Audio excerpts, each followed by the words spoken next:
We've all seen it, right? A huge final, the score is super tight, and one player just seems to find a whole other gear. But is that some kind of magic? Or is it actually a strategy? Well, today, we're going to dig into the data and uncover the surprisingly counterintuitive tactics the pros use to conquer the most pressure-filled moments in tennis. So let's start with a big question. If you had to pick just one point, the single point that can completely swing a match, a set, or heck, even a championship, what would it be? You guessed it. It's the break point. It's that moment of pure tension where the server is really on the ropes, and the receiver has this golden opportunity to just snatch control of this set. It is, without a doubt, the ultimate pressure cooker in tennis. So, here's how we're going to break it all down. First, we'll look at the anatomy of pressure itself. Then, we'll decode what pros are really doing on their serve, see how they build rallies, look at the mental framework they use, and finally, we'll wrap up with a plan you can actually use in your own game. All right, let's jump right in and understand just how much these points really matter. It's not just a feeling you get watching. The numbers absolutely back up the monumental importance of a break point.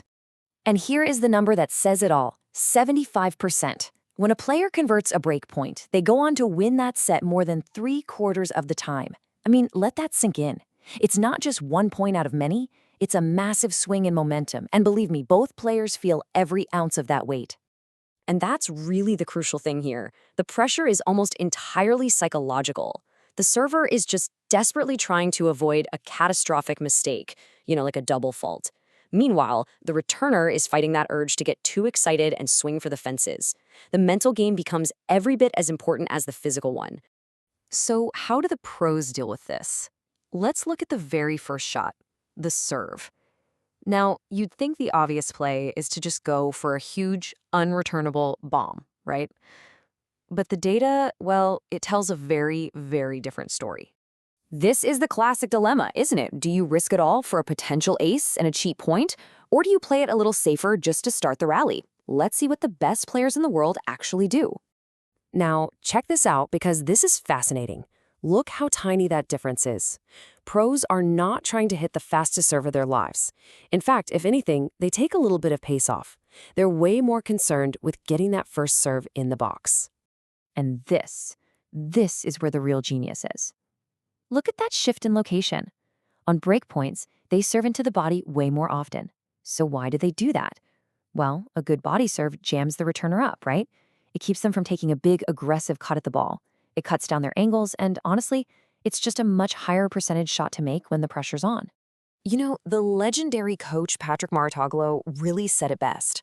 The goal isn't to hit an ace. It's to start the point on your terms. That's the key. Okay, so the serve is in, but the pressure is definitely not off. The rally is live. So what happens next? How do the pros actually build the point once the ball is in play? On a break point, you are almost never going to see a top pro go for some low percentage hero shot, like a crazy sharp angle or trying to paint the line from a defensive spot. No way.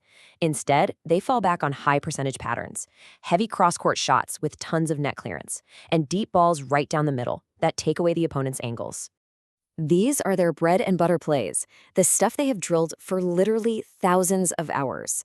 That classic serve +1 forehand, just grinding out a cross-court rally, or neutralizing the other player by hitting deep to their backhand. The point is, they trust their training. They don't try to invent something new in the heat of the moment. So how do they decide which pattern to use? Well, it's not random. Pros are operating with a simple but incredibly effective mental framework for every single shot they hit.